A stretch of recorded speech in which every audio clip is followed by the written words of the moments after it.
Hello hello Ganpati सिरीजचा part 2 सुरू करते. तर झालं असं की एक दिवस आधी आम्ही पेपर क्रम्बल करून प्लायला चिटकवले होते. कल्पना अशी होती की टेक्स्चर खूप सुंदर दिसेल, पण दुर्दैवाने जसा इफेक्ट हवा होता तसा आलाच नाही. पण आम्ही ठरवलं होतं, मनासारखं नाही झालं तर परत करू, बाप्पासाठी आहे ना. काढायला सुरुवात केली आणि तेव्हाच कळलं हे काम अजिबात सोपं नाही. थोडा त्रास झाला कारण एक फ्रेमसाठी 1 तासहून जास्त वेळ गेला.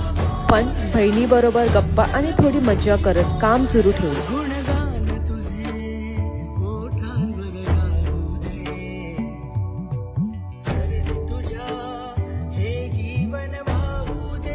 प्लायवरचे पेपर काढताना हात दुखायला लागले.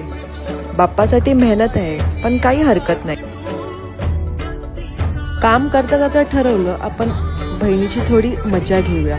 म्हणून तिला बोलली की बघ जरा माझ्या डोळ्यात काय गेलं.